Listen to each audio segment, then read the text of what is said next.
Hello, everyone, and welcome to the 2026 Spring Super League Wildcard round. This is matchup number 2. I say matchup number 2 because they're all done in Vituk, so this is not a single game. This is a pairing, and there is first to 1.5. So this is Wenteros versus Franki. I want to say 129. Yeah, it is 129. I'm just going to call him Franki. Obviously, I have no idea what the 129 is. Area code. The police code for whatever he went to jail for. I don't know.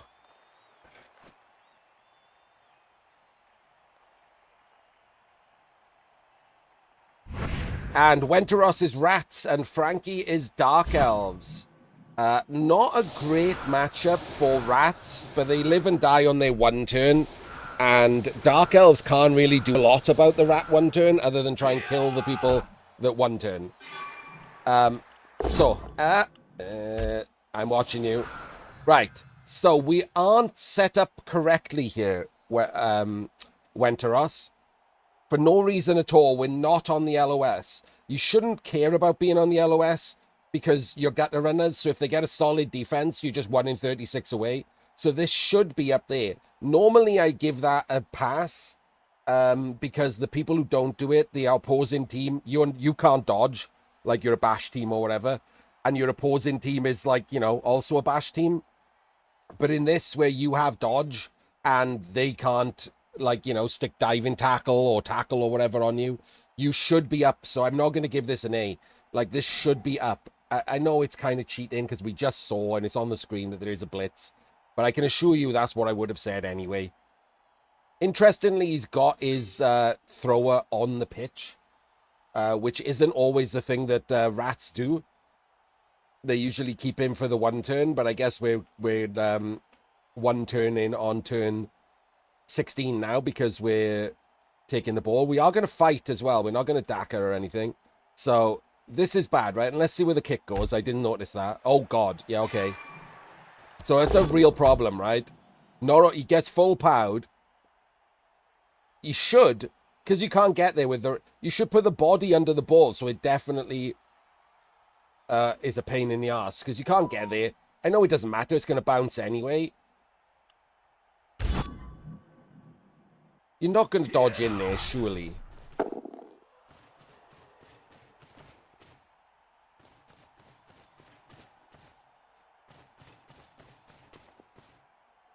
That's interesting. He's tagged up the Roga, which I like.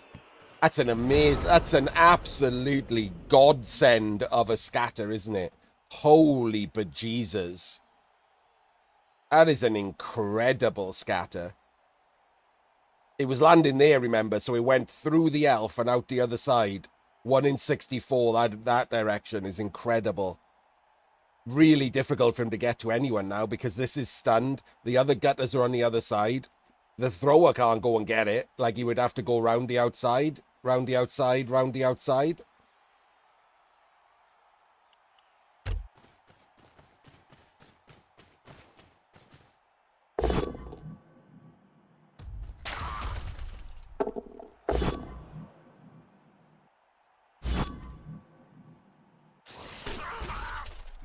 Give me a second. My mum is asking about my lunch. I'm going to reply. I'm not like some kind of weird mama's boy. The reason she asks me questions and stuff is because she's trying to help with my ADHD. And she knows that, sometimes I leave food in the oven or in the air fryer for like 3 days. Or I forget that I've ordered and I've got my headphones on, so I miss my delivery, that kind of thing. So I always try to let her know when she asks. Because she is just trying to help.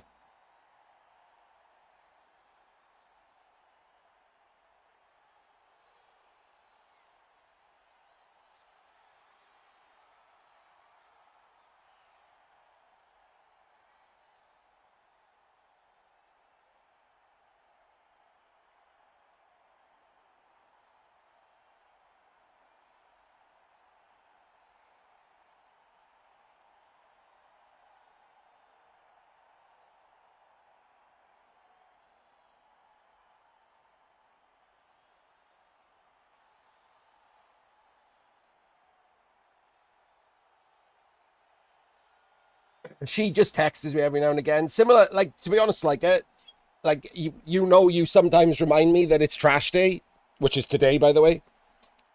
It's that. Like, she's just trying to help. She just sends me messages saying, like, don't forget, it's bin day. Or, like, did you get your order?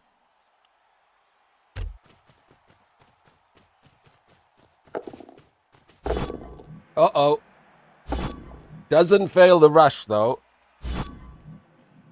Because she reminded me. So 3+, 2+ now to hand off and make it all safe.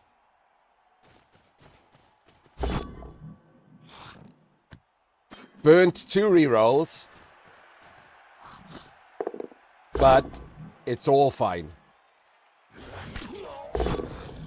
And he gets a full power on a blitzer. Into a stun. Okay. So at this point here, you just want to put the pressure on, right? I would probably try and surf him, if I'm honest. Put the assassin in. Take this block. Hope it's a push. Sorry, put the assassin there, isn't it? Put the assassin there. Take this block. Hope it's a push. And then surf with the witch. Get rid of the thrower. Be a player up. Bring the other players around here.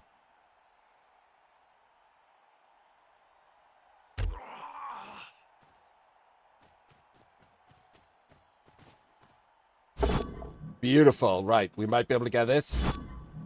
I mean, we should move the other players first. Just as a matter of, like... Just as a matter of getting it drilled into yourself, right? These turns like this, you can always tell if someone has that drilled into them. And the issue is, if you don't have it drilled in and you don't do it every turn, you will only do it when you remember, right? Which means you're going to fail a lot more than someone like me does at turn ordering. Because you're not always going to remember. What's going to happen is, regularly, something's going to happen. You're going to have terrible dice. Your opponent's going to have terrible dice. And you're going to get all hopped up on adrenaline. The blood's going to rush to your tiny peen. And it's going to be a fucking disaster. Because you forgot to move everyone. You're like, oh my god, I'm going to win. I'm going to win. All I've got to do is make this 1 in 36 dodge. Yeah. And now you've lost.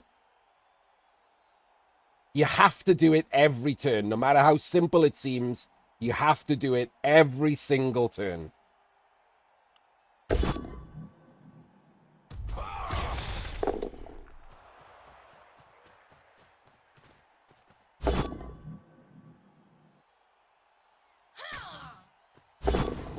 Worse, I think this is a rush. It's not even... Yep, look, that's a rush. So if that was a 1 in 36 there, these two are still standing there, which is terrible, right? Not only because it's just bad form, but this is a 2-dice block, and then the Roger gets to mighty blow your runner, which is an absolute fucking disaster.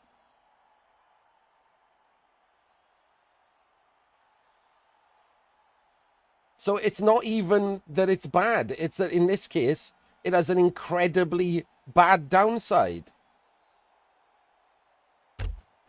And oh look, they're just moving.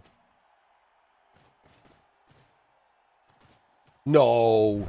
Oh, that is obscene. Not hiding the runner there is atrocious. This is interesting. 12, 11, 10, 9. Because these are down on the 9 rank, you can't hide at the back here. So you're going to have to hope you don't 1 in 36. There doesn't seem to be a good way out of that. Oh, yes, it is. This 2-dice block here frees up this rat that can go there. And then at least there's some protection when you dodge this one. Not a lot, but you'd have to come round and you're blitzing in a bad direction there at least. Obviously, you can't... If this fails, you can just rush this way, which is a horrendous way to sack the ball. Because he can score, she can score if she just gets a pow. So yeah. This should happen next. It's not a 1 in 36. And then this protects the ball. Beautiful. Well done.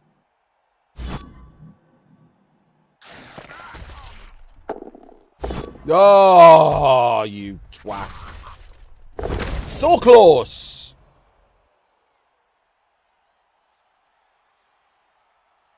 Like, that's crazy, isn't it? Like, why would you do this block? You've just freed this person up on purpose. Why wouldn't you move it? Oh. Some of these players, right? They're almost there. Like, they're really good at where they put players. They put players in the right squares. They notice the good chain pushes, the right plays, that kind of thing. And they just let themselves down with these silly mistakes.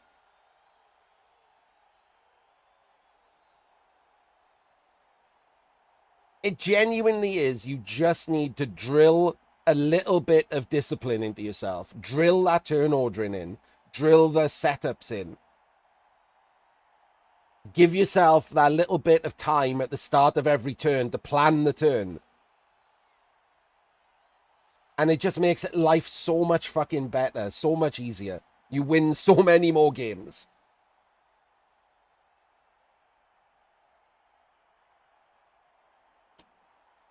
This is not a crazy complicated turn. You're not going to need 2 minutes. Take 20 seconds to plan your fucking turn. Where's the ball going? How's it going to be protected? What's the safest way to do that? So the ball can reach there because he can reach there. Then you take this block and he goes there or there. And the ball is now protected from frontal assault. All you got to do then is protect from the backside.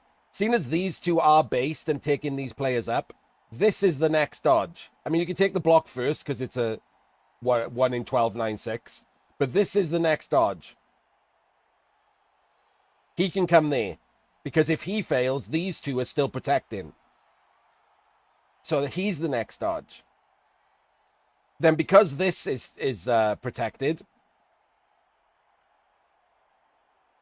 you now need whichever one of these you decide is the right one to go there, and then the other one dodges, and then you blitz with the loner, which hopefully is going to kill a runner.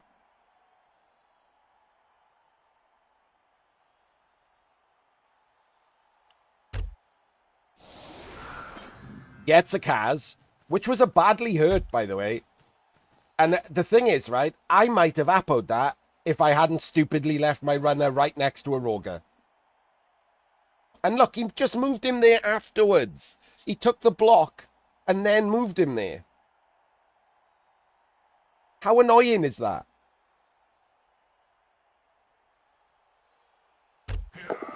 Wrong one. See, little decisions, that's the wrong one.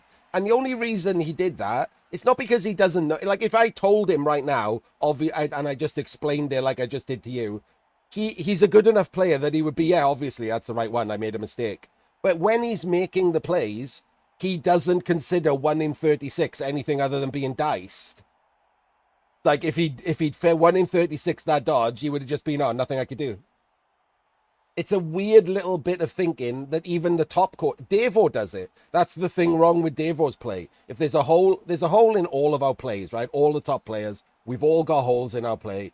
That's Devo's hole. That he just doesn't consider 1 in 36 something to worry about. Which is mental, by the way.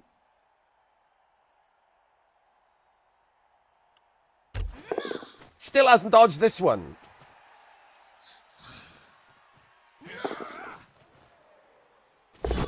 Why are you dodging again? Okay, look, I don't think that Franki was going for the 5+ dive here.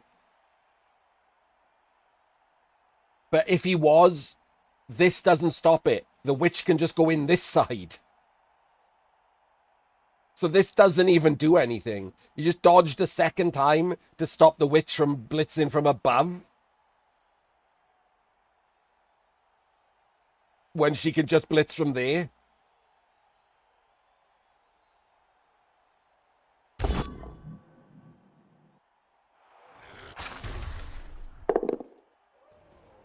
Oh my days, we're surfing. I didn't actually, to be fair, I didn't actually see that we could surf the Assassin.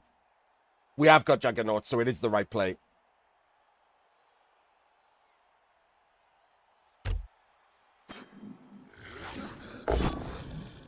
Should have used Juggernaut. Look, it doesn't matter. It's not a mistake, by the way. But if you've got Juggernaut and it comes up, use Juggernaut just for fun, shits and giggles. Right. Roll a 1 and die now. Roll a 1 and die now. Oh, you lucker dog. 30% chance, by the way. 30% chance. Do you know what? Maybe that is why I blanked that play. Maybe that's why I blanked that play. He was in the center and I didn't think about a surf because of that. My brain does that. I don't always, like, verbalize or even consciously think things. Played a lot of games, right? I just don't think about it. He was in the center. I was like, meh. Kill the runner.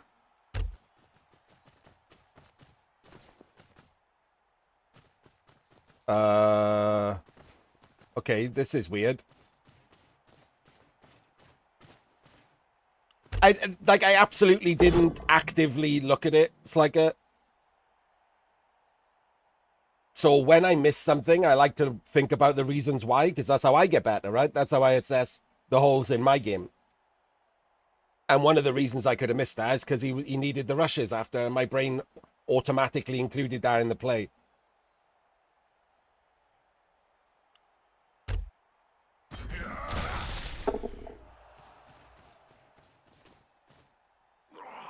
When I'm playing rats, which I hate, and I've got the Juggernaut Roger, which means that's my best win state, is the 1 turn,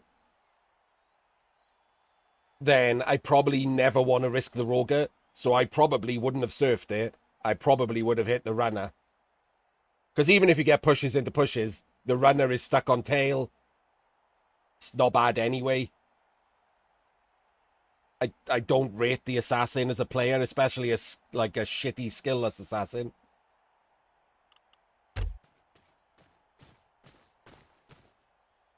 I like this, by the way. I really like this. Cage in the cage, screening off from these two and basing one, and then he should come down as well. He could actually base this one, you know. I wouldn't even hate him basing this mighty blow.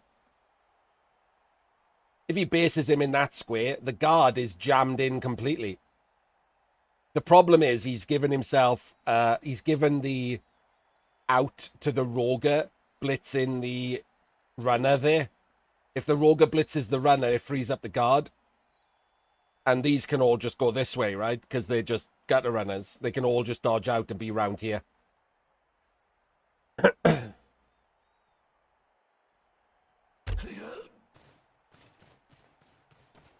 I don't rate the assassin in any rule set, DK. You got to take them in the third season, but I will not be playing Dark Elves in third season because assassins are still shit.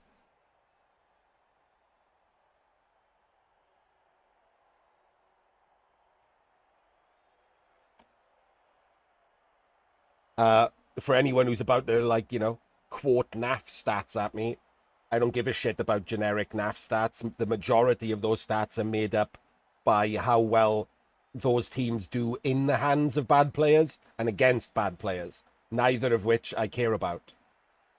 All I care about is how good that team is in the hands of a good player against a good player. Because if I enter a team into something, I want to win. So at some point, I have to beat a good player. So those stats are not quite meaningless, but certainly not useful.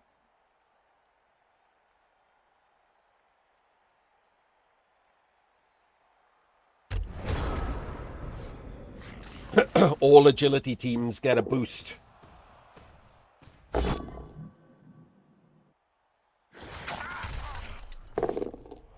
Because agility teams are absolutely the best at noob stomping.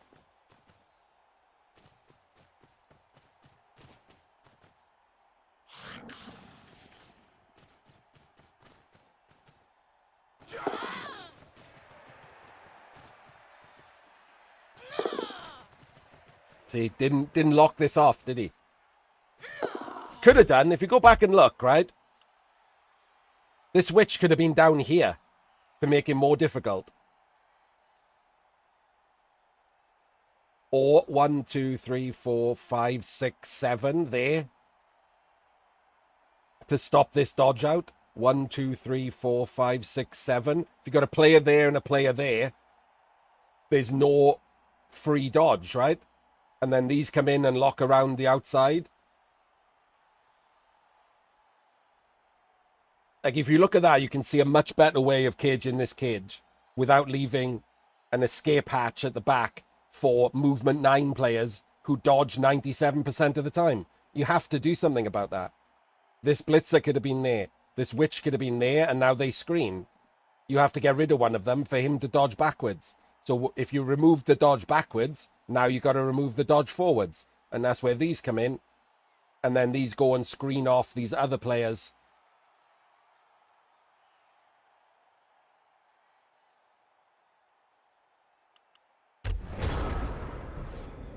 It's just a better version of what he did. Wrong square. Should have been there.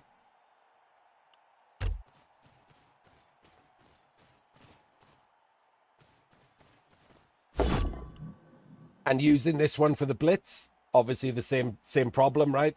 Didn't get a POW, can't base the ball, and no one's round the back anyway. Even if you did get a POW here and base the ball, it's a 1 in 36. You've left this obvious escape hatch, and they're so fast, they can just go all the way up here. Like, it's not really pressure, is it? Look, sometimes a 1 in 36 will happen, as we just talked about, but you, as the, attacking team, can't rely on that. That shouldn't be your plan. Hope your opponent fails a 3% dodge. No, I think it was perfectly fine to cage the cage properly and force more dice from Wenteros.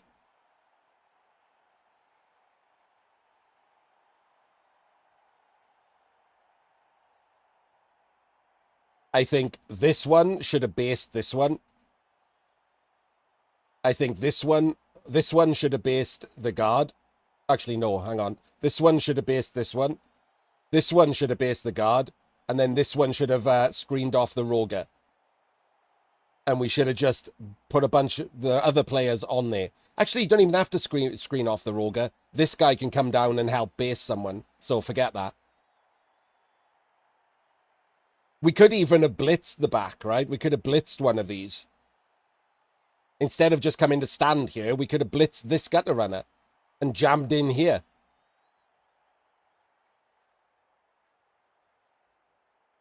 We just needed to force more dice than he had. Because as you can see, right? He makes all of these plays. This guy does nothing. This guy's ridiculous. He doesn't even base the fucking Mighty Blow. He just stands there. So the Mighty Blow is completely free. Like, we don't even need to use the roger to blitz him. The only reason to use the roger is otherwise he's a 4+ move. So it's fine because he's got Juggernaut. But, then he's completely free. So when he blitzes him, he's free, and the roger's free. We've already made an L cage without any dice other than this roger rolling a 2+, which is shit, isn't it? To make a full cage, then, we just need one dodge. Lame. Absolutely lame. This is not harassment. This is sort of vaguely waving at someone as they leave.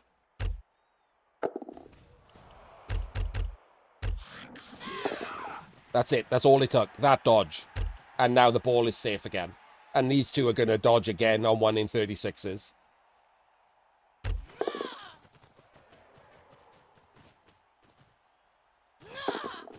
There we go. And now that's a full H cage. There's no dodging.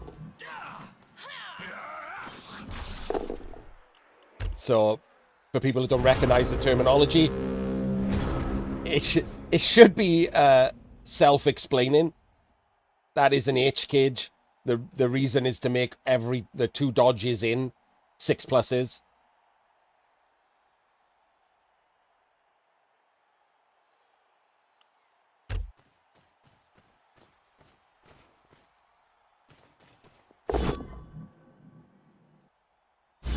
shit blitz.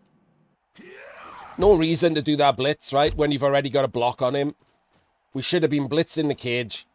And then we could have put a... Because he's there, look. The other screen goes there. So whoever's furthest away, like this witch, goes there. And that's a 2-dice block. You just get a block for free and you still get the blitz. I would have blitzed the Mighty Blow at the back of the cage.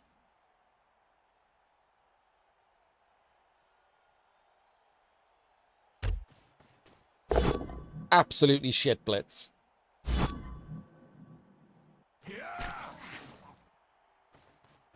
It's going to take the block anyway. Awful choice. And we haven't locked down anyone there.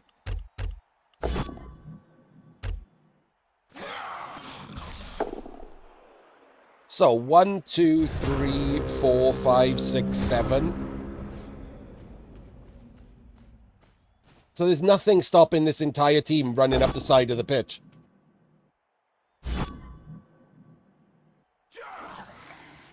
Okay, this one can reach there. But unfortunately, this was already shit. And now you've got in your own way. That's the square you want to go through. Why are we wasting a player on these? Just leave him alone. They're just going to stand up.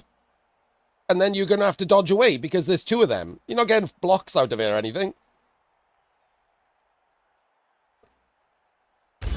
Attack the fucking cage.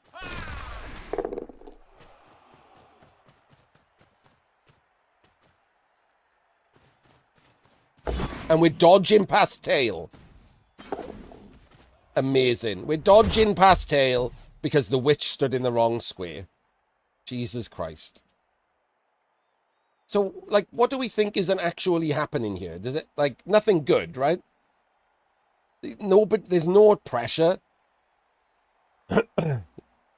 Could stand them up, by the way, and 3 dice this Mighty Blow with the... Because it's only turn 4. Rats can score in like 2 turns from here. We can 3 dice into 3 dice this blitzer after moving the ball completely safe over here. Okay, we're pushing up for some reason. One of the reasons I would be careful about doing this is pushing up like this is because you're going to have to completely change your way of thinking when we switch to the new version. Like, you have to be very careful with rats into the new version because they will accidentally stall because they're so fucking fast. Like, if that ball carrier moves to there, he's stalling.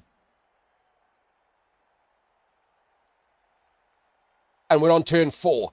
So what are we doing on turn 5, 6, and 7? Standing there? Can't move forward and in 3rd season. So you might want to start getting used to that.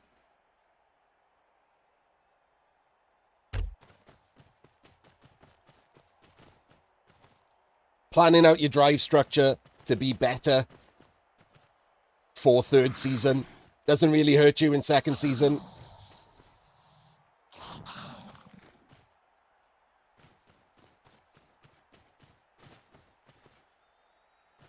I like this. He is going to do the 3 dice, I think. Nope, he's not. Okay. Gets a full pow on a witch. Disgusting. I would like to point out, completely and utterly unnecessary rush.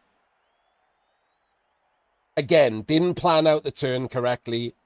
Didn't count the squares. Completely unnecessary rush. No reason for this cage to be there. Could have been there or there. And no one would have to do a rush. Same little hole in the play, right?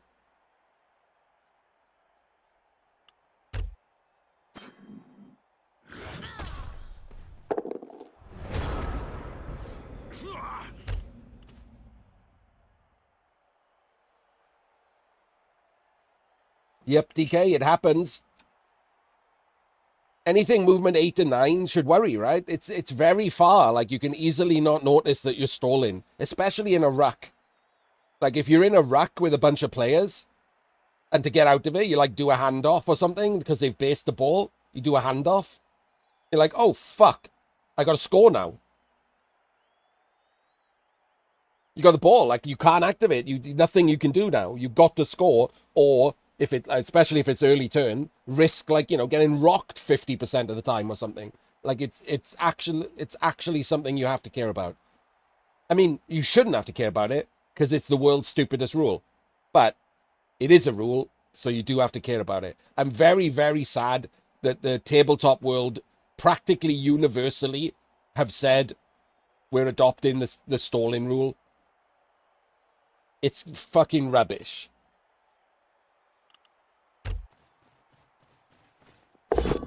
Doesn't move any players first.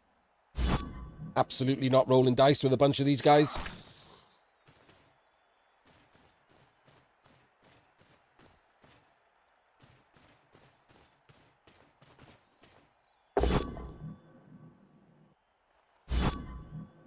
Don't stay. Wait, what? Why we... Oh my god, we one diced even when we had a player there. Incredible.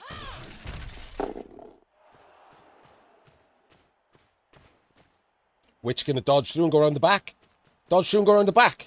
No, look. He did it again. You could dodge through and go around the back. Like, I know it's a 1 in 9 this time, so it's not as clear cut.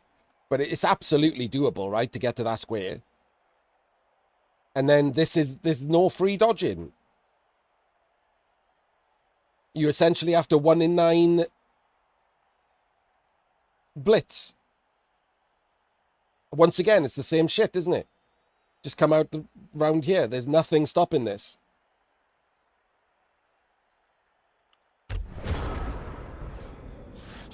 He's getting in front, but rats don't care. They're so fast.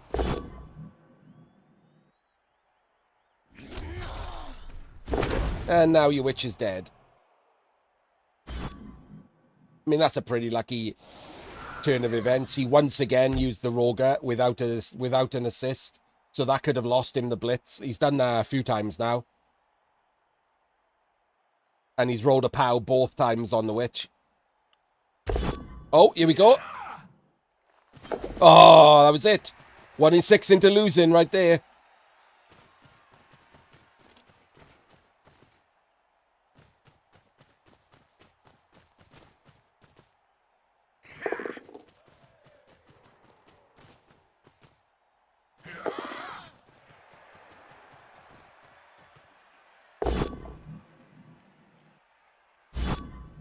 Oh, we're blocking again?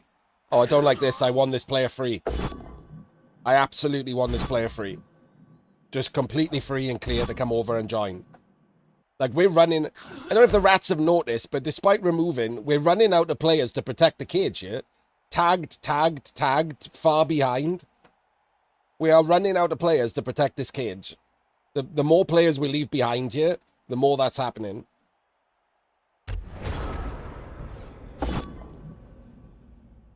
Ugh, taking the blocks first. Oh my days, what are we doing? It's a blockless block. Why are we doing that? Move your goddamn players! Jesus.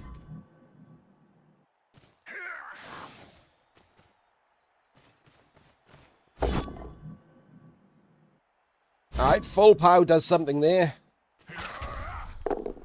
And a stun is nice. This is going to be a 1... Oh, no, wait. The witch can reach to make this a 2 dice.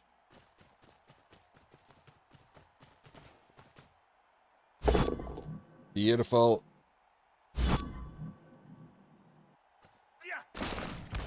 Oh, not a massive fan of following there. Here we go.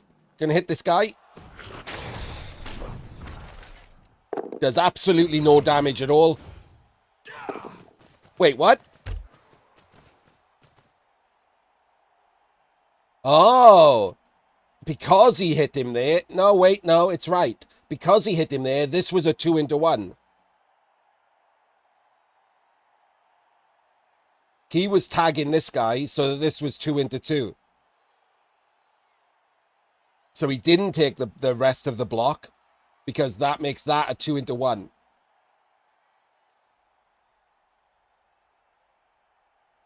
Oh, you're right. I guess he didn't want to push down, which is fine. It's really bad if you roll pushes into pushes and you push down, right? Did he? Do you think he blitzed the runner and that's why he went in there? I mean, that might be true.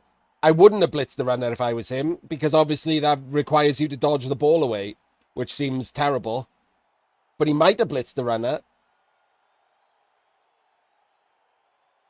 We can go back and look. I think he'll glow red.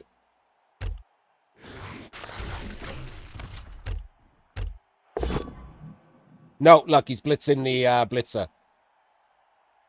Glowing red.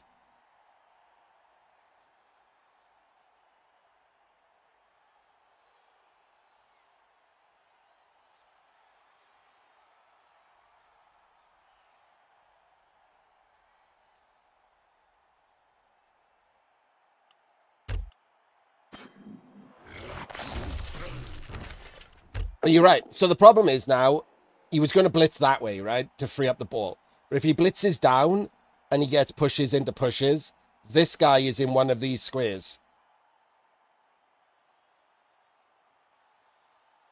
Which means you've got to go round him. I mean, you got to go... I guess you could block him. I don't think this makes any difference, right? No, it does make a difference. 1, 2, 3, 4, 5, 6. Not a great deal of difference, but it does make a difference. Costs him a square.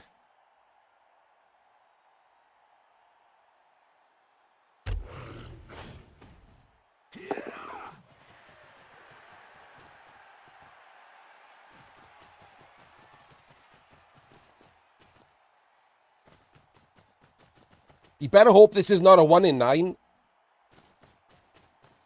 Like, he didn't have to do this, did he?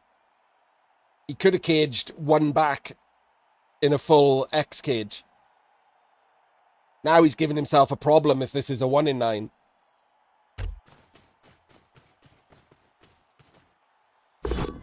But it's a full POW, because problems are for other people. Oh, fuck you, game. Okay. I don't like games being decided by nonsense like this.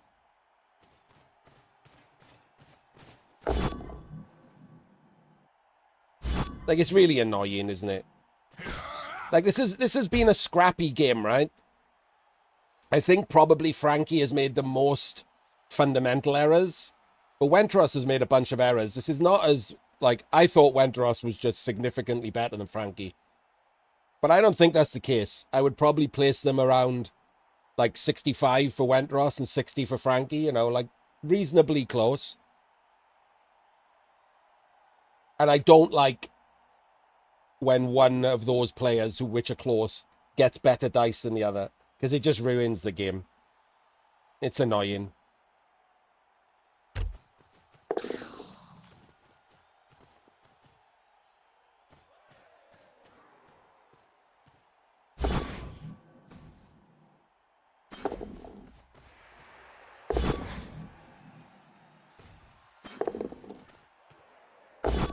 We don't really have stats in I mean, all dice ruin Blood Bowl, yes. But when one person has good dice and does, especially Kaz good dice, it really ruins the game. And then we don't really have stats in Blood Bowl 3. Let me have a look at what theirs are, though. The stats are a bit shit. I'll look them up in the background, I'll tell you now.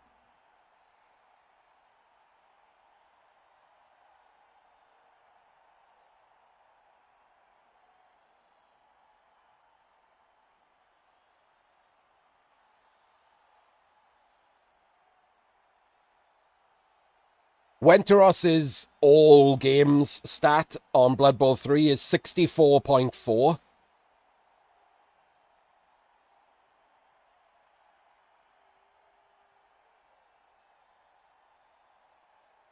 And Franki's is 62.5.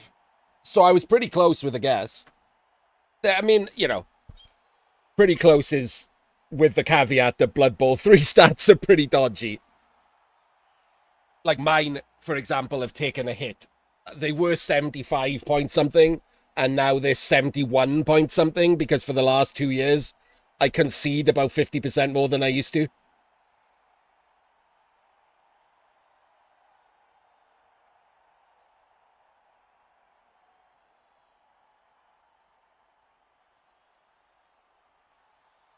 Whereas if you look up someone like Diomeds, who plays properly, his is 74.3, which is exactly what you'd expect.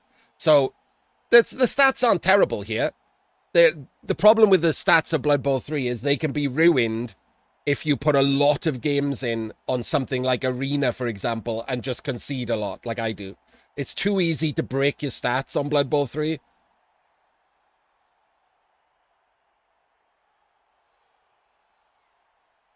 It depends on why.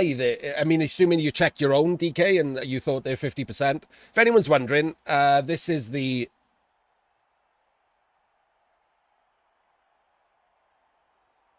That's the website for them if you want to check your stats. But bear in mind the caveats that I just said, right? If you've played a lot of, like, you know, stunties in Arena, if you've conceded a lot in Arena like I have, my concede rate in Arena is like 60% or something. It's crazy, which have absolutely burned my stats. I've dropped 4% in the last year.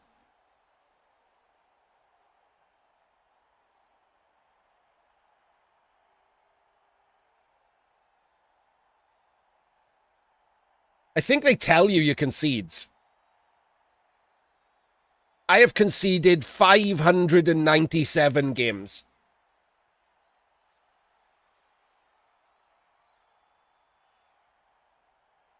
I have lost 762 games.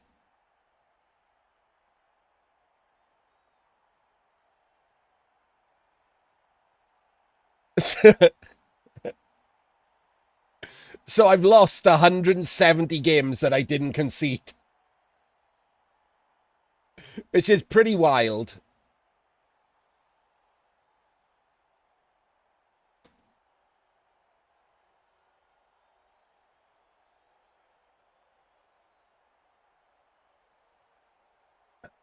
So NAF stats are still NAF stats. NAF stats have their own different caveats, right? No, on Blood Bowl 3, I've played 3,000 games.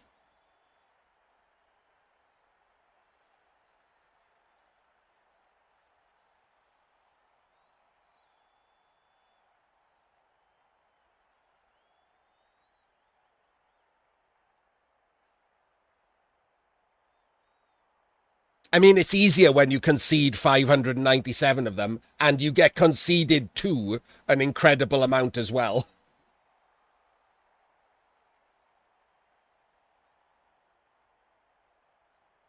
It does also, like, for example, hang on, I'll find it now. Hang on, let me pull it up on screen so that people watching the YouTube video know what the hell's happening.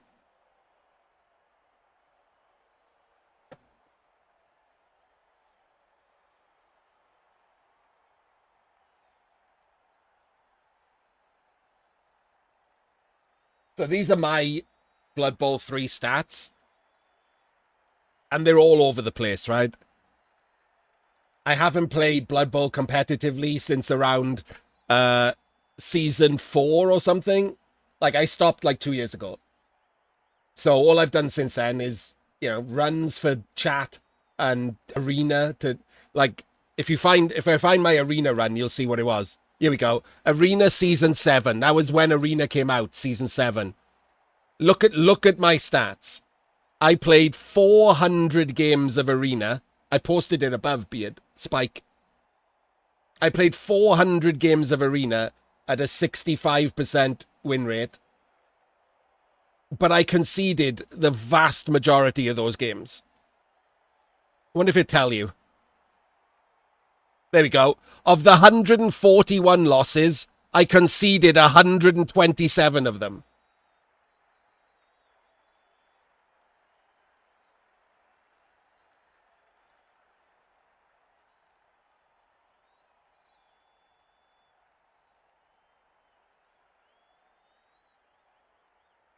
You can't draw in Arena. At the time, there were no draws. It was the first season had overtime. They added draws in later. And the reason I added 400 games to my total here is because I wanted to be the first person to complete every race in Arena. In ladder, quixotic, but in arena, it's allowed. I mean, it is allowed in ladder. You just get punished if you concede too much. You're still allowed to concede. So this was me doing all, I think it was 20, all 20 races at the time.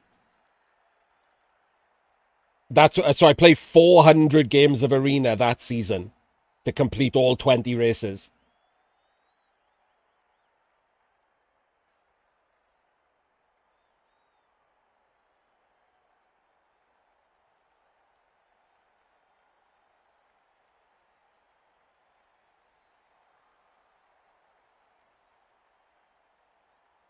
But yeah, this right here is where I played properly, like competitively, and then everything after that I did not.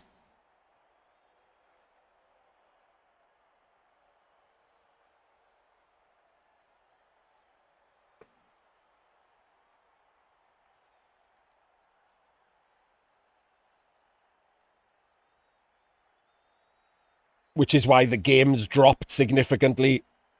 Like, look how many games I was playing competitively. 100 games, 150 games. Barely played more than 50 games ever again.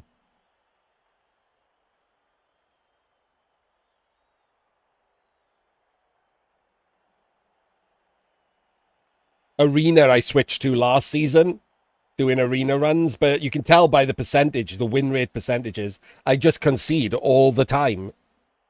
Like, not even if I'm going to lose, right?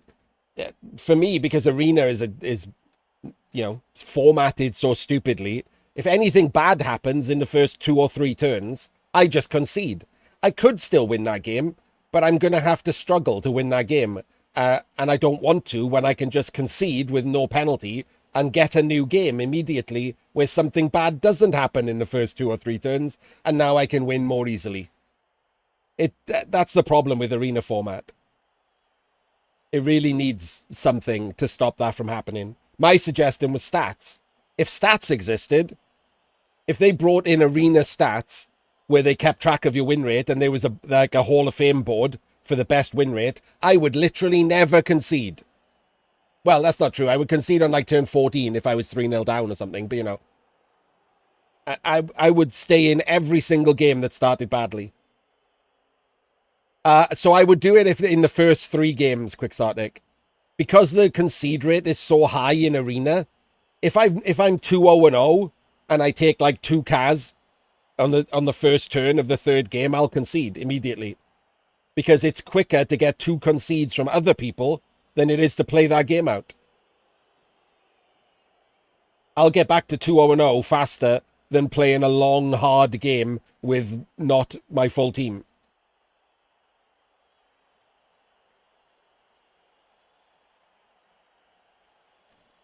Well, no, it would give me something to play for. I don't care about like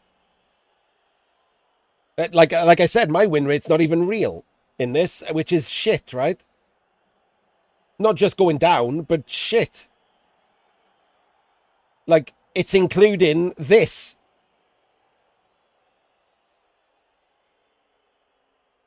A 93% win rate in the first season.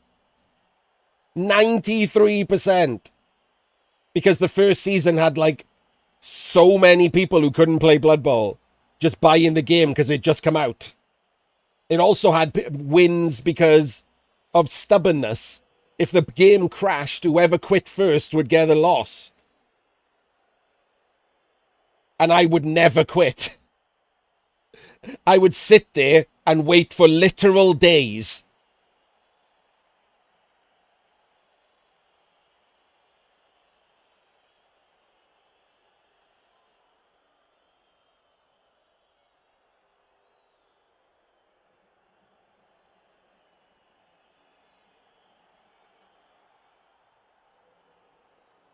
Where's the... I gotta find it. You'll like this. Hang on.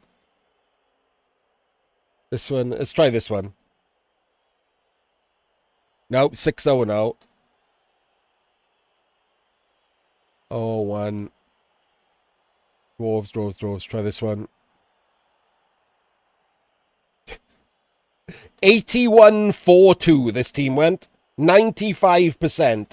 81-4-2.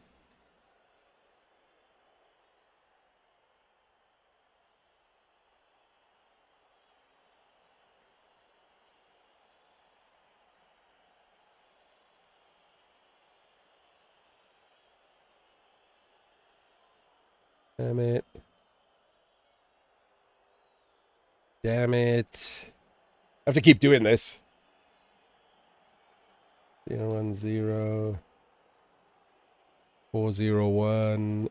Gotta be another one. Number Wang? Was it Number Wang? No. Was it Vroom Vroom? No. Hestorf's one? Oh, wait, are they the other way round? Oh, fuck, it might be the other way round. These might be the latest ones. Shit, I'm looking at the wrong games. I'm a stupid, stupid man. 6010. There's the one I was looking for.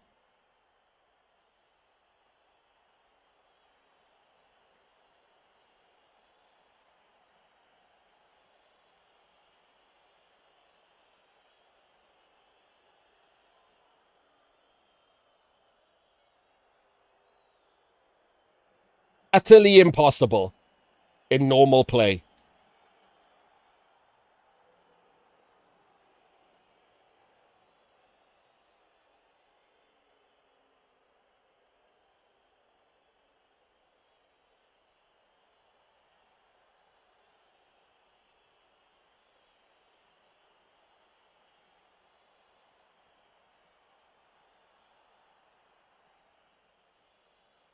In Blood Bowl 2, the highest ever.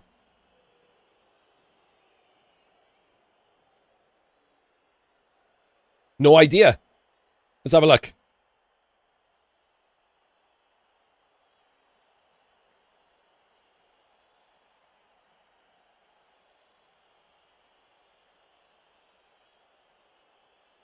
No idea.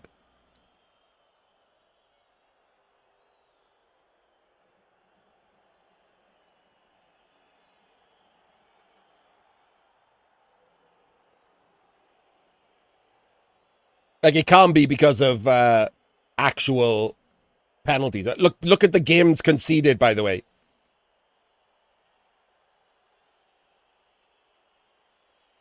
Look at the percentage of games conceded.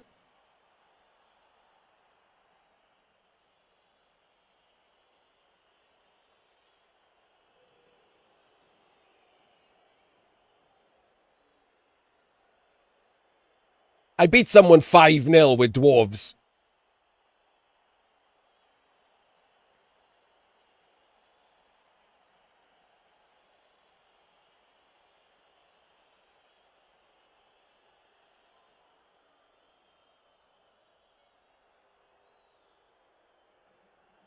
Insane concessions. As you can tell, right, from the scores, it's not like they were conceding before the game. Look, 1-0, 3-0,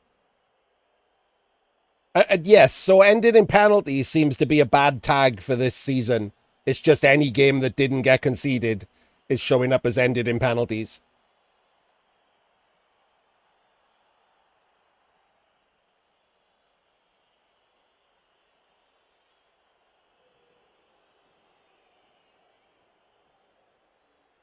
So this is why these stats are not real, right? Just to stop it from being like, a brag session. This is why my stats are not real. You can't include a run where I did 50-0-0 with like 60% concede rate in my stats. That's insane.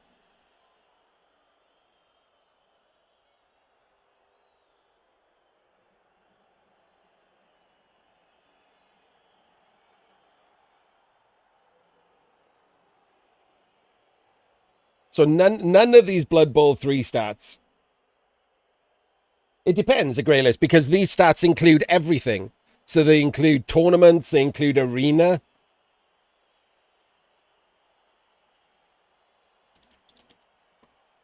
How much of your stats are not like ladder? Oh god, you've only played like 170 games.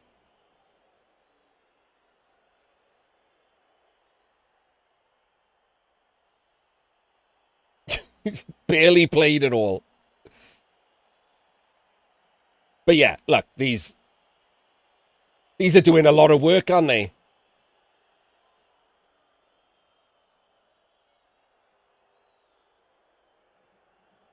That's like a quarter of your games.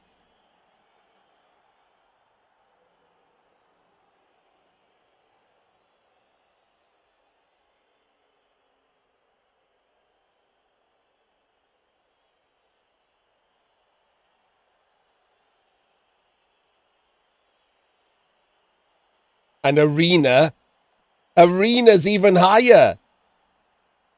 Open ladder and arena. Yeah, so no.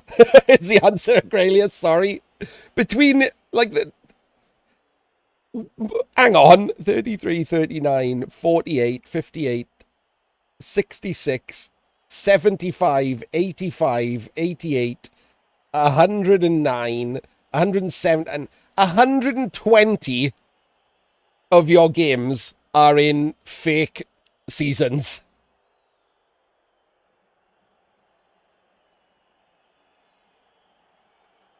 They're either the first two seasons, which we just pointed out was stupid and broken, or the current two seasons with no matchmaking. So you just get to play like bronze level penguins all the time.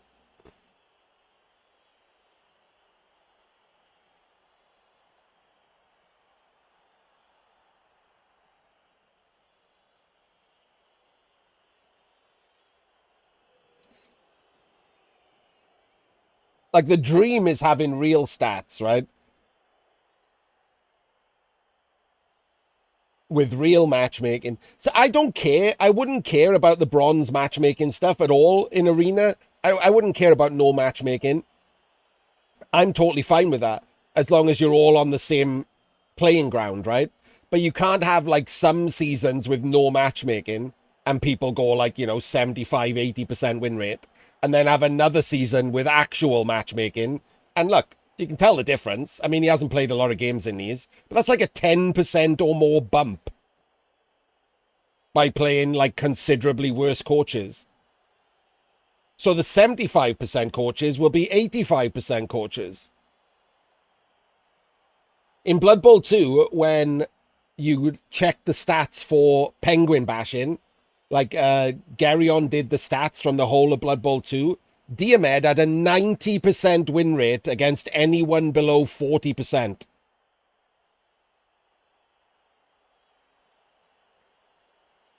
Mine was like 87 or something. The reason I remember Diomed's is because he was the highest.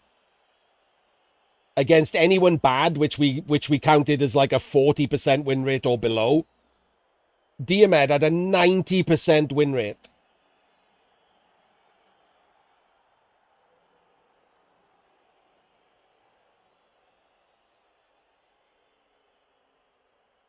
Which, by the way, proves that one of the best players in the world still can't consistently beat the worst players in the world. 10% of the time he lost. And these are people who can barely string 2 dice blocks together.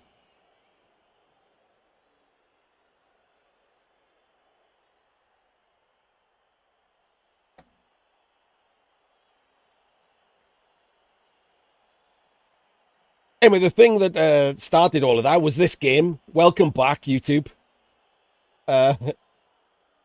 It's all Dysons, yeah.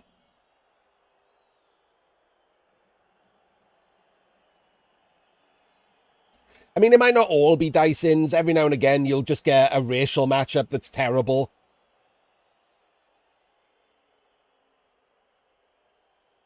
Like, there are some terrible racial matchups. But in general, that's the Dysons, right? Not just Dysons. Diomed will have won a lot of his Dysons. So those are the Dysons that are so bad that he couldn't overcome the Dyson.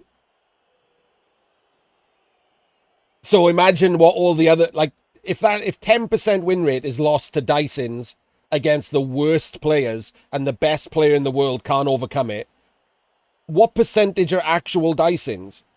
What percentage are the ones he could overcome? Another 10%? Another 15%?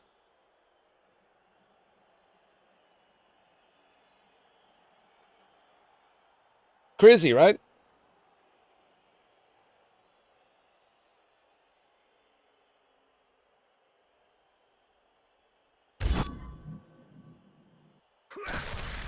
Oh, it's a lovely removal.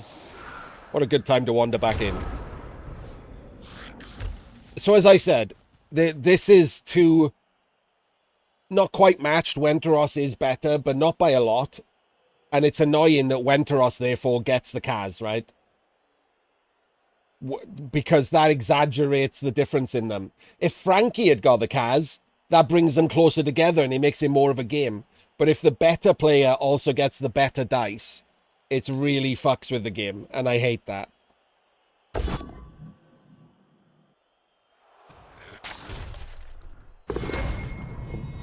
I mean, there we go. Wenteros killing his own player. But still rolling full pows.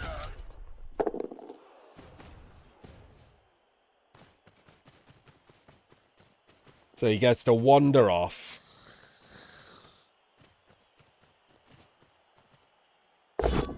He is still rolling a 1 in 36 here. He didn't clear the ball.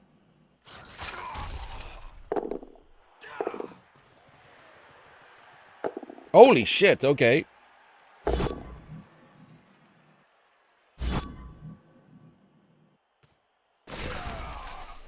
I guess there's no way to chain anyone.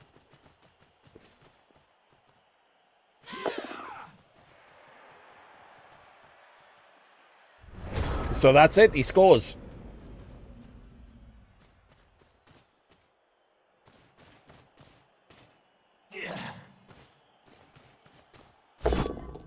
Reroll it. You're not going to be able to do a 1 turn with 9 Dark Elves. Could have rerolled that.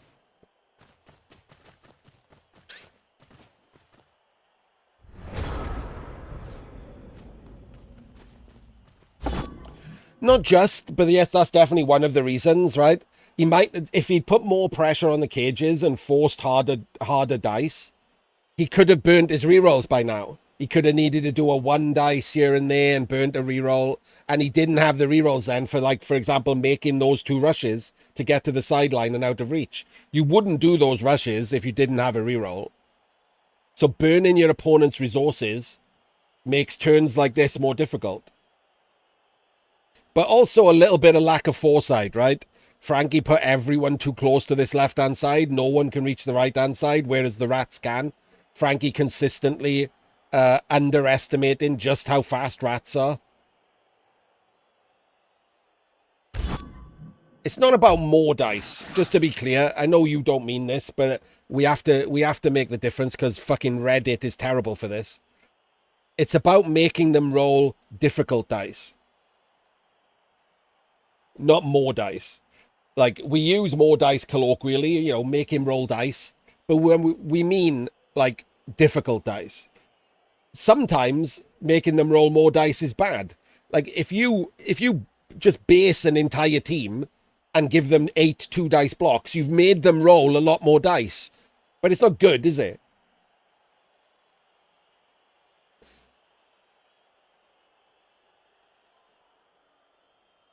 So it's about making them roll difficult dice, burning their resources, giving them higher chances of failing.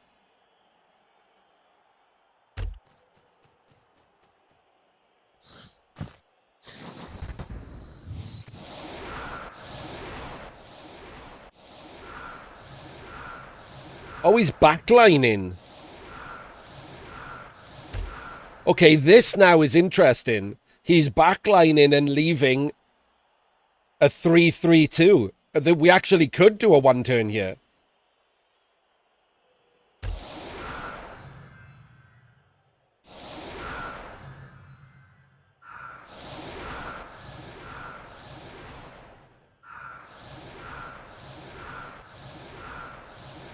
Oh, we're doing the one with the extra pushes.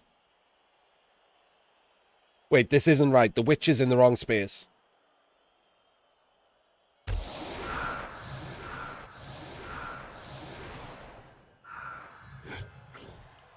No, this is wrong. Oh, please, that's going to need to go out. Oh, that's disgusting.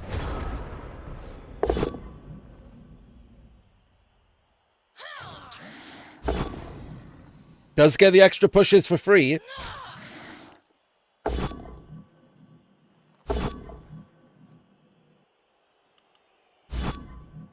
On a movement 8, by the way, we could, if it was a movement 8, we could have been in redundancy there and eaten the POW. But already we're at a problem here. Why is the witch being the one pushed forward? We need to be there. How are we getting down there? He does know which is a movement 7, right?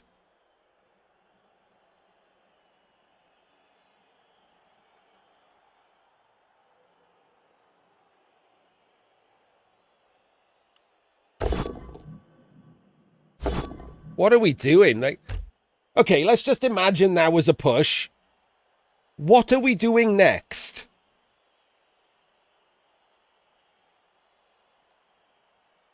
Right, play this out in your head. That's a push. Hitting the witch, one of these two squares.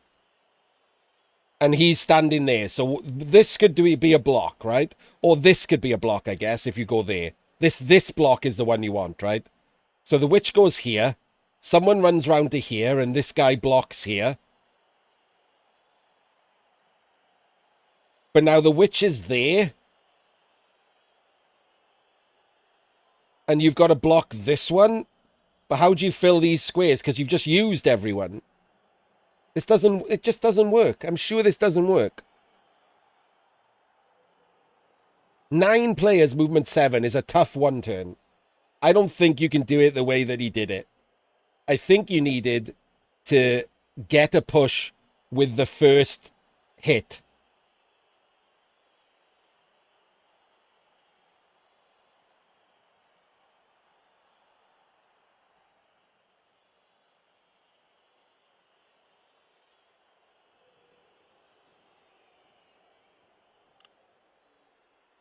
I'm not amazing at one turns, I keep pointing out. And one of the things I would practice more is one turns if there was money in Blood Bowl.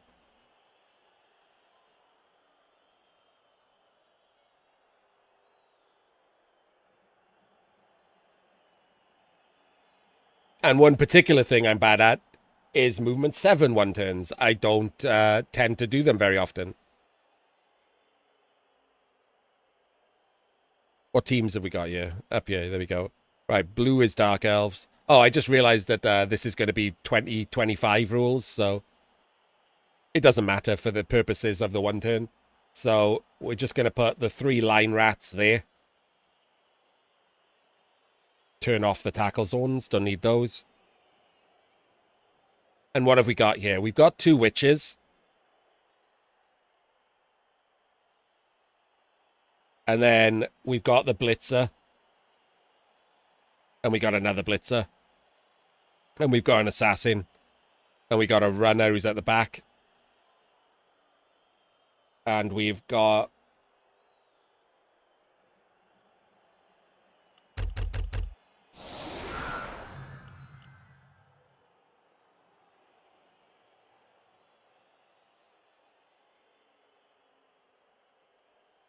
Two, 4, 6, 8. That's what we've got, right? So we need the blitzer to be pushed forward. So let's try doing that. Can we do that? I don't know if we can do this, by the way. I'm just checking. So that pushes the blitzer forward with... Oh, no, it doesn't. Shit, we can't do it.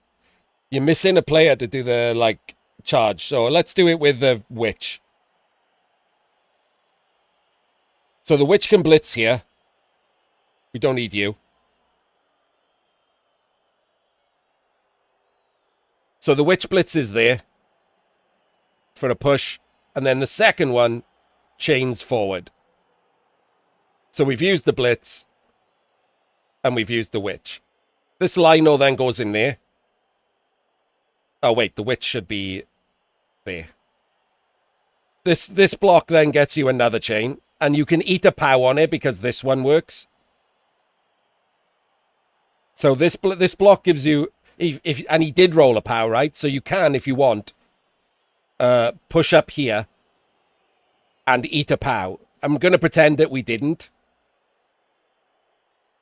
In which case, I think the Blitzer goes there, because it makes it easier for this lino to come around here. Oh, no, wait, the Blitzer still goes there. Lino goes there. We're going to run out of players, aren't we, again?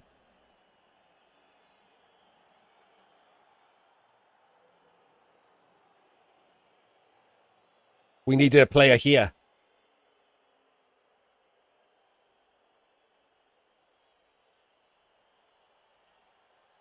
We need a player this square. Because that witch, and then bang, and then we get the thing. So can the witch go here? Let's try this again.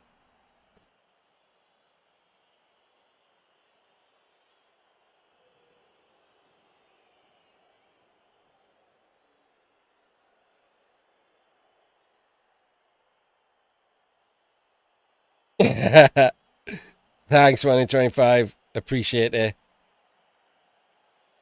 So we put the Blitzer back in the same square.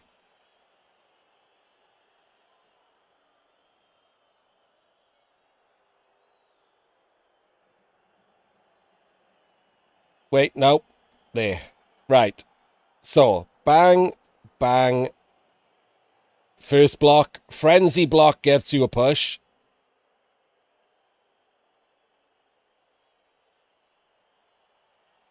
This is the blitz, so we can relocate this witch to there. That's what the difference is. I didn't relocate the witch.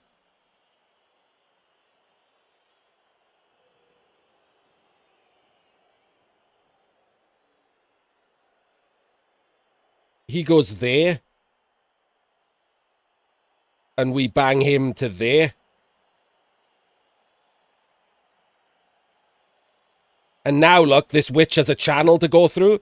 So if the assassin goes there, and this lino goes there, the witch can blitz through, can block through.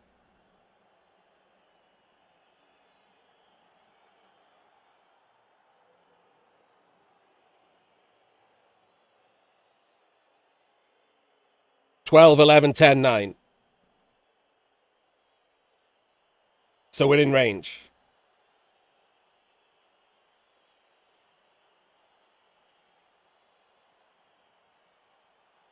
So yeah, definitely doable with the double frenzy. You needed the push. You can't waste those two first. I think what he was trying to do was keep the frenzy to blitz through the back line, but I don't think you can afford to. With 11 players, you could try it. Yes, if you get a POW on that second one, you can just do it this way.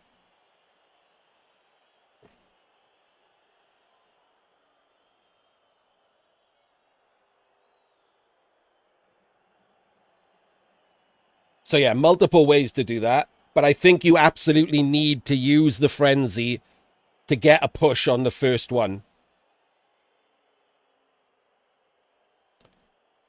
Yeah, if you do, like, I just took minutes to do that, right? And we tried it twice.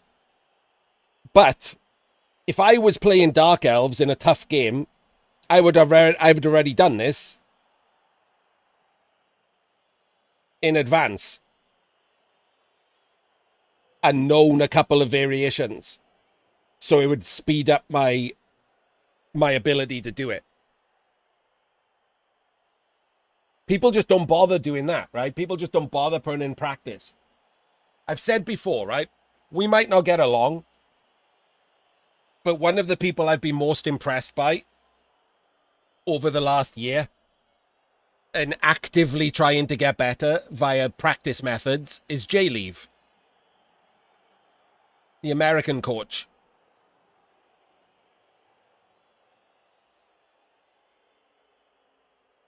Because you can see that he's done this. The reason I say this is because I was casting the World Championships and J-Leave played Devo in one of the rounds. And when Devo set up a not... It's not about how much he's playing. It's about that he's clearly doing practice-based stuff. He's practicing stuff offline. When Devo set up a one-turn defense that wasn't standard, J-Leave did not spend any time setting up his one-turn. And the only way you can do that is either by being the fastest thinking twat in the world, which, you know, based on the rest of J-Leave's play is not correct, or it's by looking at Devo's games and memorizing or practicing against his one-turn defense and already knowing it, which is a level of commitment that most people, the vast majority of people, don't put in. And I played him twice, and his one-turns were perfect.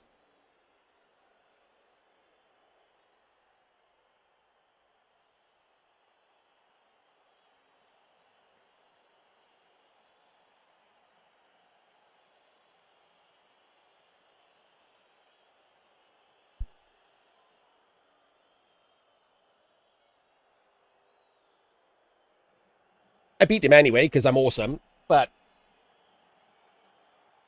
extra respect.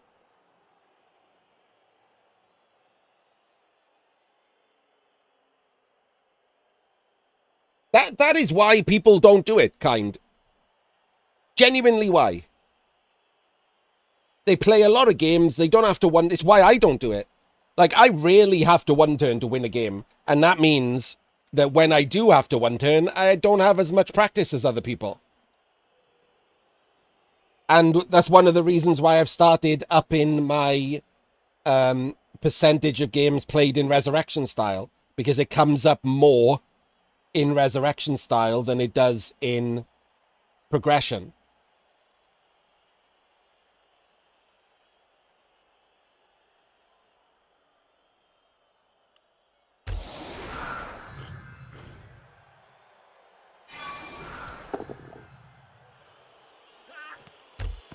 No, DK. Like, the reason that I don't do it very often is because I don't get a turn 8 or a turn 16 because I've either stopped their score or turned them over.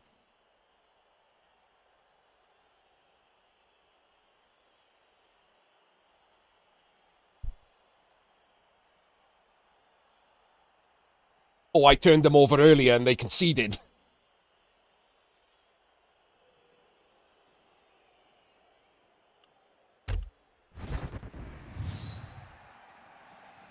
This is the longest half of Blood Bowl anyone has ever cast, by the way.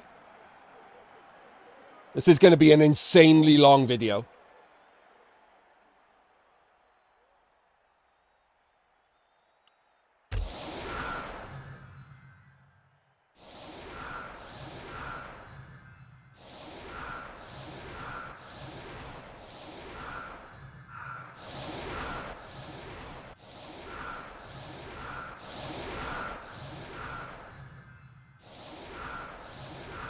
I didn't announce... I'm sure I announced it. Oh, bollocks. My bad.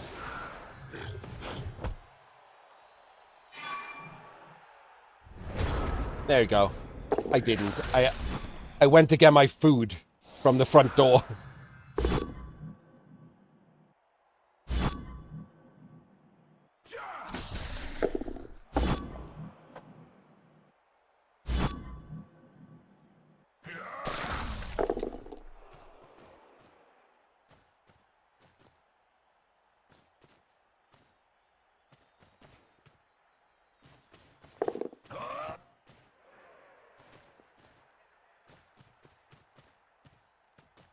Hello, Tempest.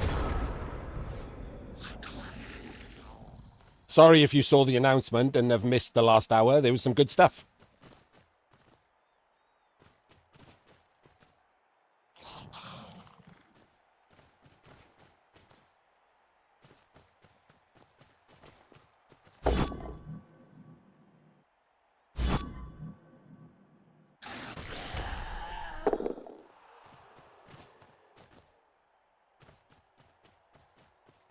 And yes, DK, never miss an opportunity to remind people that you're awesome.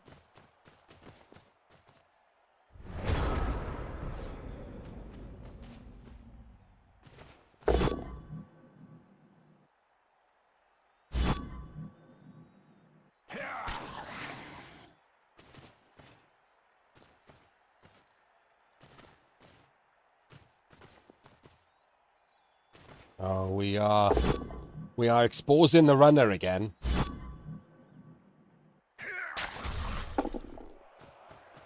And then we took a blockless block before we moved the cage. And that's not even a good cage, man. Okay, so we've exposed... This is worse. So you'll find this a lot in middle-level players, right? Players around the 60%, they are... Like, it's easier to play defense. So they seem much better than they are if you just watch the defensive drive. And then their offensive drive looks like shit. It does have leader, yeah. So, like, obviously here, you don't expose the leader to get him mighty blowed. It's terrible. This is not even a cage. So if he wanted to, he could have done a dodge in and, like, gone for the red dice thing. Like, why is this? And it moved after we took a blockless block. Like, all kinds. And when you've got the ball, that matters more, right? Like... If this block was a 1 in 9, you have to re-roll it. Because the ball is completely exposed. Like, gutters can easily just come through here and red dice the ball. Red dice, strip the ball. Gone. And then it's just down to a scatter. And he knows that because he puts the witch there afterwards. So, offense... exposes the flaws in your game a lot more than defense does. Because you're having to do two things at once. You're having to position, you're having to pick your blitzes, you're having to do your blocks, but you're also having to protect the ball. And if you haven't got good turn ordering, that will regularly leave the ball exposed while you take a stupid block, like exactly what's happening on screen right now.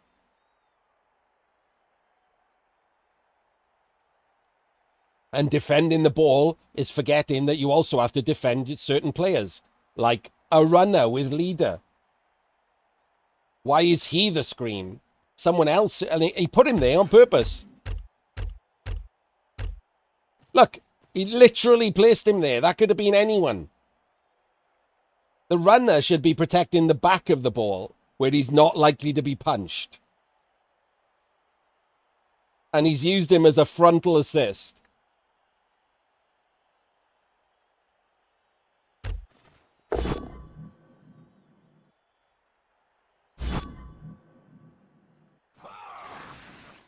You might notice, while even this block with block, he has 4 players here. And the ball just standing out in the open. Even a block with block shouldn't be taken. You should defend the ball first. But now, he's going to make it worse. And take a blockless block with the ball just chilling.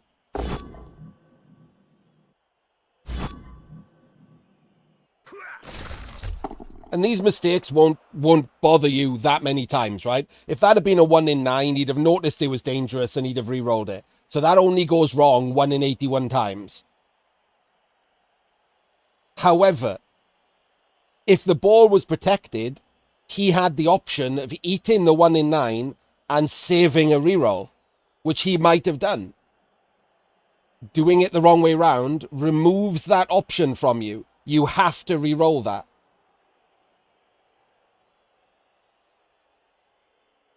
You don't want to remove your own options. You might not have 4 rerolls the next time it happens. He's lucky he's got 4 rerolls.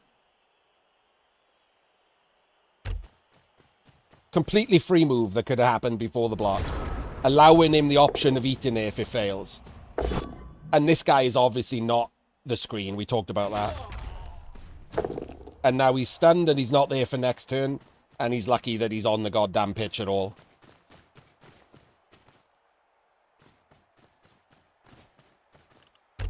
He's also made a square, so the rats have the option to do what the Dark Elves did, which is cage the cage. Because remember, there's no bench for the Dark Elves, so they're on 9 and the rats are on 11. So caging the cage is a lot easier, even with Strength 2 players, because some of them can double up.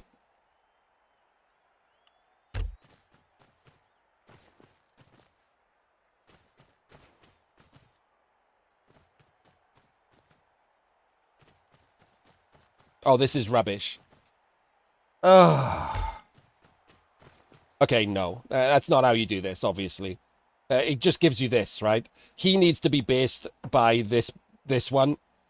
The blodge one needs to be there, so that he's not an assist on this rat. Because at the moment, this is just a free blitz with an assist. And then the same as the rat stayed earlier. 1 in 36 dodge, 1 in 36 dodge. She's completely free. And we've got a cage up here. We're just going to keep doing that. Like, this is the same mistake that Franki made. We've tried the cage, and then we've just given up halfway through and have 3 players doing fuck and all.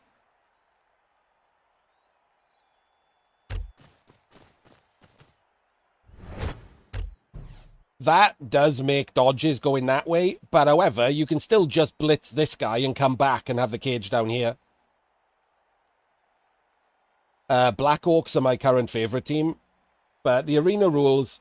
The problem with the arena rules this season, sorry for yet another tangent, blame DK. The problem with the arena rules this season is the stack that they allow everyone. They've given everyone a stack, which means that teams like Orcs, Undead, can come with Mighty Blow Tackle, which makes the Elf teams suck more. Can't give every team Mighty Blow Tackle. What are the Elves getting to make up for giving everyone Mighty Blow Tackle? A sidestep? You can choose the square that you die in? Amazing. Thanks. The stack has ruined this season's arena rules. And the problem with it is, of course, this season's arena rules have been used for like 5 years now. I don't remember a time we weren't using these arena rules. That is one terrible blitz. Holy shit, what are we doing?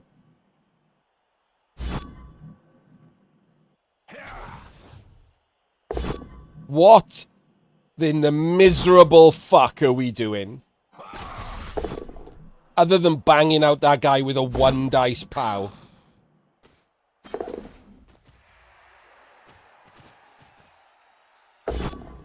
What? Where's this ball going? Oh, you...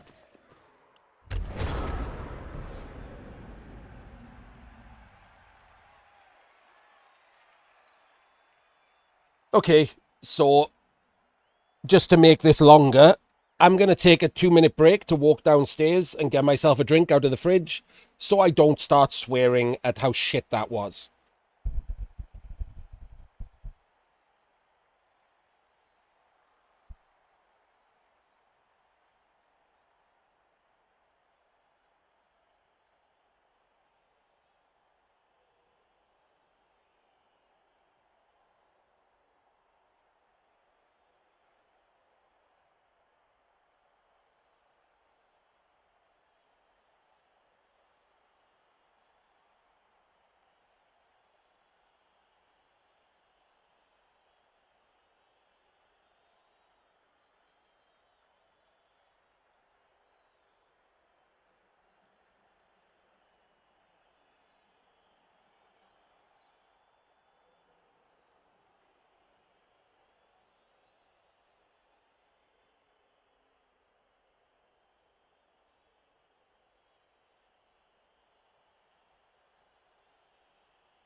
So for my next trick, I have managed to come upstairs with a cherry green tea boba drink. Because my life is pretty good today. Thanks to the person who filled my last beggar bar.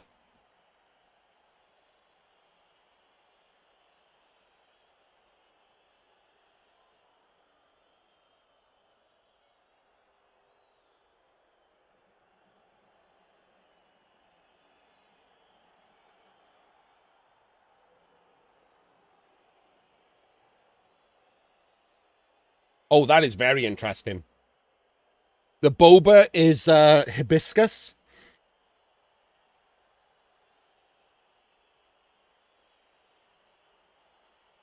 Okay, these drinks have been a very good experiment.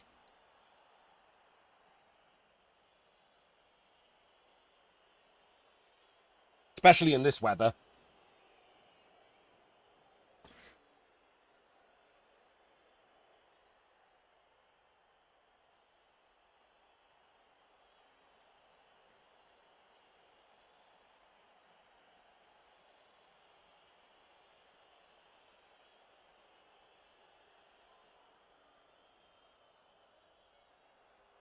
Yes, hibiscus are edible. I mean, I think it's one of those plants where you have to know which type, but definitely edible.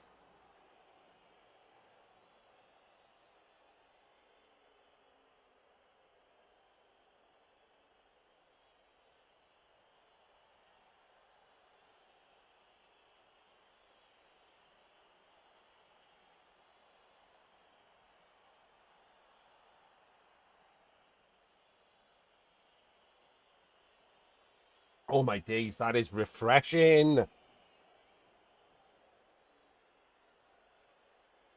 Oh, what a good day. Hour and a half this game has been going on because of interest in chat. And I have found out that the tiramisu iced latte from KFC is fucking lovely. And now the cherry green tea hibiscus drink is fucking lovely.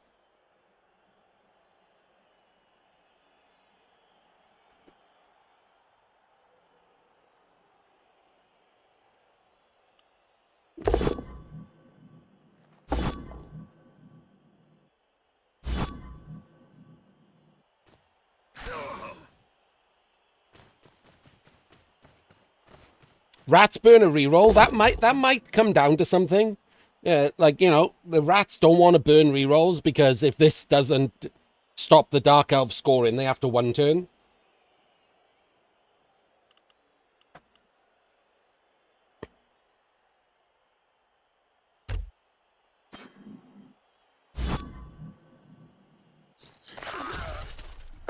They're good. They're good too, Sliker. The ube frap from, was it Costa? Yeah. The ube frap from Costa was fucking delicious. However, not great calorifically. Probably didn't help with the gain in weight while I was ill.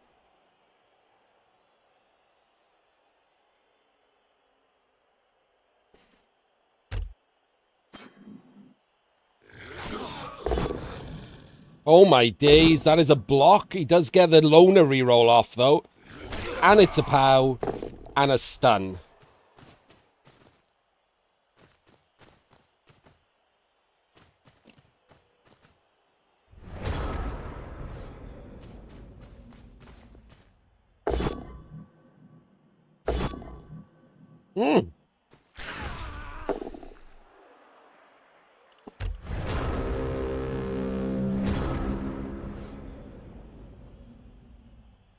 Wow.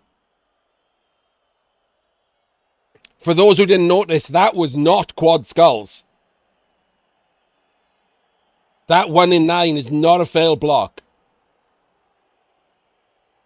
She had wrestle. You have to eat that.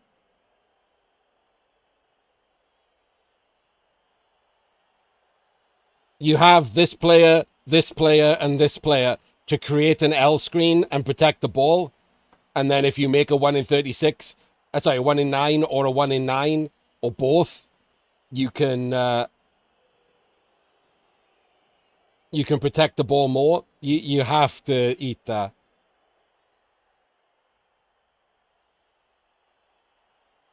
Wow.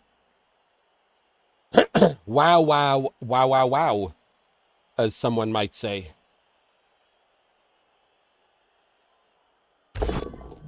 And now he loses.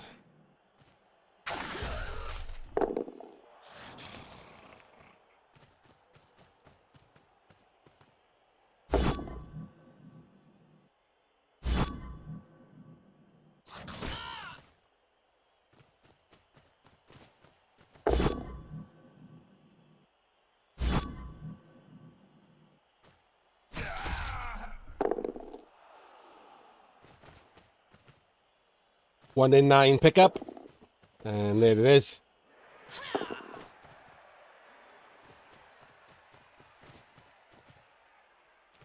Off we pootle.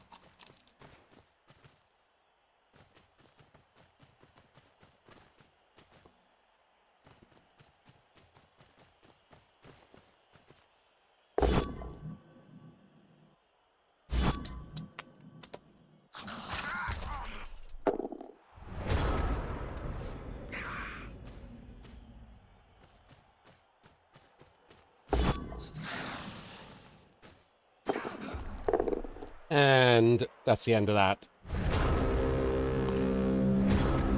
Well, at least that sped up the rest of the match. Oh, that's not the right blitz, but doesn't matter, I guess. Of course it doesn't matter when you're going to roll a full pow and a Kaz. Didn't move the ball. Again, blood, just blood to the peen, right? It's always the same thing.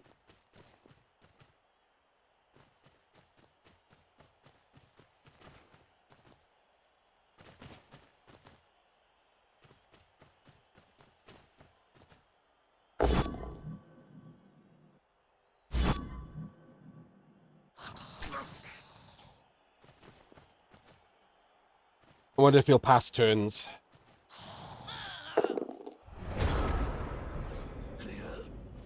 No. I mean, your chance of not losing this is minuscule. Beyond minuscule.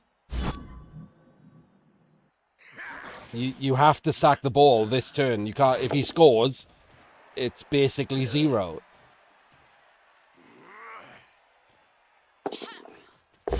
Oh my god. If you're going to do this, just concede.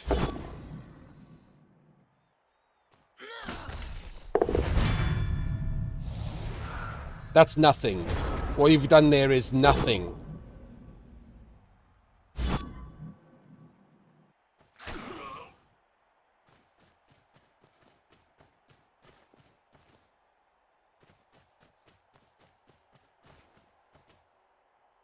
What? With 3 dice in him? And then scoring. Okay.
This literally doesn't matter.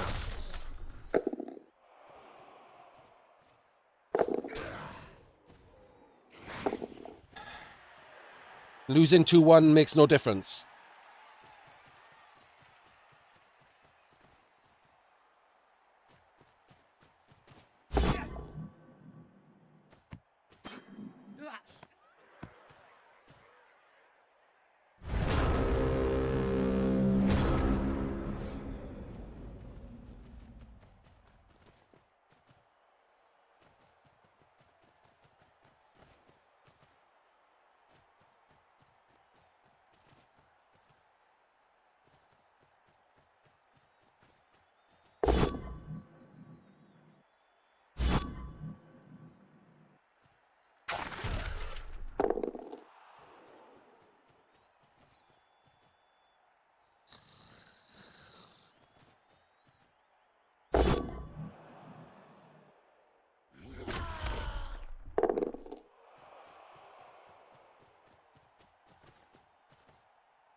Don't know why we one dice there. We could have just two diced and picked up the ball with the guy two dicing.